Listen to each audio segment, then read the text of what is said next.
Morning, Sanath. Great to have you on our program, The Business Detective. My first question to you is, what is the current status of the tourism industry? Good morning, Dinesh, and thanks for inviting me, especially on a Sunday morning, to talk about this interesting topic. Before I answer your question, I just want to tell you and the viewers, of course, that tourism is one of the fastest growing sectors in Asia and also in the world's economy. And this tourism ecosystem encompasses social, cultural, environmental, and economic spheres. Therefore, it's considered as a people's industry, and quite rightly so. Every person has an opinion to make in this regard. And I would like to inform your viewers that my thoughts and viewpoints this morning will also be taken in that spirit. So coming back to your question, how the state of the tourism industry right now? Well, the status is very challenging, to answer your question short. What can the government do to resurrect the tourism sector? Well, I mean, if you look at the background, the recent past, like since 2019, our industry has unfortunately faced a number of unprecedented challenges. First and foremost, as we all know, the Easter Sunday attacks in 2019, and then the pandemic into 2020, which brought the entire industry to a complete standstill. But these unfortunate turns of events seems to be never ending for us, and has taken a huge toll on the industry in terms of survival and maintaining quality service and standards, and ultimately the revival. So at the moment, most of the entire world have got over COVID, and travel has resumed to almost pre-pandemic levels, except for China, where the borders are yet closed. So while all our neighboring destinations are flourishing, we in Sri Lanka is faced with yet another adversity, which is the economic crisis and the political crisis or instability, or whatever you want to call it, has brought about an immense pressure to the very survival of our recovery and our industry. So what can the government do? There are a lot that government do, and I believe that government should do. This answer might take a bit of a long time, if you don't mind. First of all, the key stakeholders of the industry, like the Tourism Ministry, Sri Lankan Airlines, our Hotels Association, the Inbound Travel Agents, LITO, and ASMAT, the Small and Medium Associations, together with the Sri Lankan Tourism Development Authority and the SLTPB, are doing all they can to expedite the recovery process. I must say the new Minister, Honorable Harin Fernando, after a few days he took over, has done a wonderful work by speaking directly to our overseas counterparts, especially to operators and media in the UK, France, Germany, and these are traditional European markets with a strong base of repeat. We had also been utilizing our network of embassies and high commissions to show up support and build confidence among travelers to the destination with a strong message that visitors can still come here and have a quality holiday. This is the need of the hour. We are also grateful to Sri Lankan Tourism, the new secretary, and all government line ministries, the support that they have extended to our industry during these difficult times. We are given priority on fuel. We are given priority on cooking gas. So this is something that we really appreciate, and it's badly needed for the functioning of our industry. And the tourism minister, in addition to his European visit, is planning to lead a team of industry specialists on a road show to India, our largest source market. And also our true friends who have helped us in many ways to overcome the present crisis. So India is a very important destination for us in every aspect. So our delegation is covering 6 major Indian cities with the primary objective of building confidence of the travelers to the destination. So we hail this action as we believe this is the beginning of the major recovery process that industry is expecting. So Sanath, the tourism industry has been engaging with the government with regards to their moratoriums. What are your specific proposals to the government on this subject? A lot of challenges in the country as well as outside the country. If you look at Europe, there's a war in Europe, there's increase in unemployment there, rising cost of long-haul travel may slow down our recovery. So if you take those events which are very, very recent, plus if you take Sri Lankan situation into account, I believe that we need to address this, we need to develop a kind of a new plan with a short-term road map for recovery. And that short-term roadmap, in my opinion, it should have three basic elements. One is the survival, other one is the reopening, and the third one is the relaunching. So survival, if you talk about survival, we have been in the ICU since 2019, our industry. So we have to, stay afloat with the limited business that we have been having with the local business, around only 20% of our total turnover. So therefore, we have requested the government, first step in survival is to extend the moratorium by further period of 6 months, when it's expiring end of this month. So that should be the first priority of the government if they want to revive the industry. We need to do that. And the second most important item, what comes to my mind is when it comes to survival, because we need to survive first in order to deliver the goods later. So the second most importantly is the taxation. We should not be burdened with new additional taxes. Why? Because we are an industry that is yet to commence recovery. And we should not be, burdened with additional taxes at this stage. And finally, we should have a clear debt restructuring plan to be developed for tourism industry. Of course, the government has to play a key role in that together with the multilateral agencies, I suppose, and with the banking sector in Sri Lanka. We need to ensure that the banking sector is safeguarded and especially the depositors are protected during these uncertain times. So moratorium targeting a key industry like ours with high investment, with zero defaults in the past is one of the ways of addressing this issue. Okay. Any specific proposals on the debt restructuring side? Yeah, the debt restructuring, of course, as I said, this is a very unfortunate event. I mean, series of events that our industry is facing. So therefore, it's not something of our making. We have been settling our debts, on time over the last 30 or 40 years. So we have a very good track record the industry has. So this is something that starting from the terrorist attacks on hotels in 2019, when the moratoriums started, then came the pandemic, and then came our crisis here. So therefore, this is a situation where I think we have been running at making huge losses for the last 3 years. So we have nothing to, we have even run dry of our reserves right now. So everyone has to take a haircut, I believe. So they need to look at getting some international agencies to refinance our industry's debt of 450 billion rupees, and perhaps look at a long-term mechanism to pay it back. We are capable of paying back once tourism gets back to normal gear. So it's a three-way dialogue we need to establish with some multilateral agencies like ADB or World Bank or any other government, then the banking sector and private sector. So all these stakeholders must be consulted. Okay.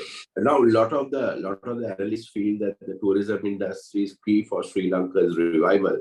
In terms of a roadmap, does the industry have a roadmap that they can share with the public in terms of when the tourism industry will go back to pre-pandemic levels? We have number of strategic plans have been developed in the past. It was updated during the COVID period. Now, the roadmap that I am mentioning here is the survival, the relaunching, and then, of course, the restarting our industry. So basically, for the survival, I think we covered all the points. So we need to now go off the reopening of our industry. So my roadmap consists of 3 items, as I said before: survival, reopening, relaunching. So for the reopening, I'm of the opinion that the hotels should be given some kind of additional financial incentives or kind of a long-term concessionary financing to refurbish at least 50 room inventory. So this is a huge need. Although presently most hotels are open, but lots are, especially ones located on the beach, are not in the best of conditions. So service industry like ours, which earn foreign exchange and competing with top destinations needs to get our products in top gear, in top shape. So that which has been neglected due to the unforeseen and unfortunate circumstances during the past 3 years. So our association has worked out a plan to address this issue, and we had a number of discussions with the government in the past. So we are looking forward to engage the current administration, taking this matter further. So the final phase is the relaunching phase. Here I'm of the opinion that we need to plan ourselves once again in a more structured manner to get the PR right and address the negative sentiments currently we are experiencing from world media. Sri Lanka has been in the spotlight for all the wrong reasons at the moment, unfortunately. So industry, when we declared bankruptcy, the country declared bankruptcy, I must say the industry straight away we down to drawing boards, and immediately we put out a plan how to lower the impact of this negative publicity, which is going to come our way. And the industry is addressing this issue even currently. And especially we have, through our study, we have found out that endorsements from guests who are currently visiting the country is a good way of getting our message across quite effectively and quite without much investment. So Sri Lanka has a public relations issue with the news of the economic crisis being a major deterrent to new arrivals. So, but when you read stories of people who have made it here, despite the crisis, the news is positive and PR good. Like what we have witnessed with the positive sentiments from the visiting Australian cricketers, which has gone viral. So this type of endorsements are the best advertising for the country right now to attract potential travelers and perhaps even investors to that matter and restore confidence in the destination. Okay. So, Sanath, my final question to you is, what is your expectations from the stakeholders? Well, stakeholders are all working together, and we need to get the main stakeholder, like the government, on our side. So we feel that in order to, this is what we are currently having is a PR issue. So our country is fine. It is, well, it is not absolutely normal because we have so many other, scarcities of essentials, which we hope in a month or two will be addressed. So therefore, other than that, the world is open for tourism. People are traveling, and Sri Lanka has to get our act together economically. And then I believe that the tourism will increase, will revive. So in order to do that, to get the PR right at a minimal cost, I believe that we should reduce the barriers to entry. Now with the devaluation of the rupee, Sri Lanka already offers very good value for money for dollar earning tourists. So, but it's not easy to travel to. We are so obsessed in trying to earn $30 from a tourist for a visa that we forget that any barrier to entry keeps out many tourists that can generate both jobs, forex, and the biggest issue is the positive PR. So right now, our priority is positive PR. So that's something that we need to look at. If you give me a moment, I recall Sir Tim Clark, Managing Director of Emirates, when he visited Colombo soon after the Easter attacks. I think you were present at that meeting. He was the chief guest of our Hotels Association AGM in 2019. And his address, he categorically emphasized the importance and the need of ease of entry requirements to develop tourism traffic in the long run.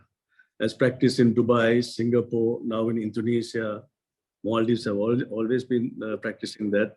So in my opinion, Sri Lanka needs to immediately drop the tourist visa fee for a minimum period of 1 year on an experimental basis and increase the visa free period to 180 days from the current 30 days. Because if these tourists are staying longer, who's going to benefit? It's us. You know, they will spend their money here. So why are you restricting them only for 1 month and they have to pay money for that also? So I think these are the issues that, especially the younger travelers that can, you know, they are the people who will take advantage of this. And they are very active in the social media platforms and all these videos that they post of the country, and you know, you have seen the train journey and so on and so forth, as very successful and has a very wider reach and a very quick and a wider reach to the world audience. So we have to address this PR issue in so many other ways. Another way, without investing too much money, is to immediately introduce this 5-year digital nomad and entrepreneur visas, which we have been discussing for the past 2 years. Indonesia has already doing this now, and so many other countries have done it. One of our direct competitor, Bali, is gaining a lot of momentum right now with this 5-year nomad visa. And we are terribly late to the game. So that's something that we need to look at. Nomads need long-term visas, which we allow them to open bank accounts here, bring in their foreign exchange, and eventually set up business here. Here helping the economy. But their business is not practiced in Sri Lanka. They are working from here, but their business is in Europe or wherever, offshore. So they bring the money here. And that's one way of attracting more. So if you get 50,000, if you have a initial target of 50,000 of digital nomads who bring $10,000 minimum deposit in a local bank account, and that way we could earn $500 million annually without much effort. You know, so we need to adjust ourselves as we look at this industry and the country's needs of generating more foreign currency and, of course, employment at the end. So, and the other last thing I want to mention here is this restrictions on owning land. Also, I believe we need to look at the restriction on alienation of land act, for example. I think it's Land Alienation Act, you know, has stunted investment into real estate. Removing the restrictions will allow us to start another scheme, like the second home program, similar to one Malaysia has been practicing for a long time. That will target the older tourism segment living off pensions or retirement benefits or looking for investment in homes because we have the ideal climate here. They love to come and stay here and travel from here to other parts of the world as well. So Sri Lanka is geographically located in a very attractive position, and we need to look at this position to garner maximum or enhance tourism revenue for the country. So the lands for foreigners can be exclusively in certain zones or tourism zones or areas with a minimum investment criteria, and you can bring in various caveats into this.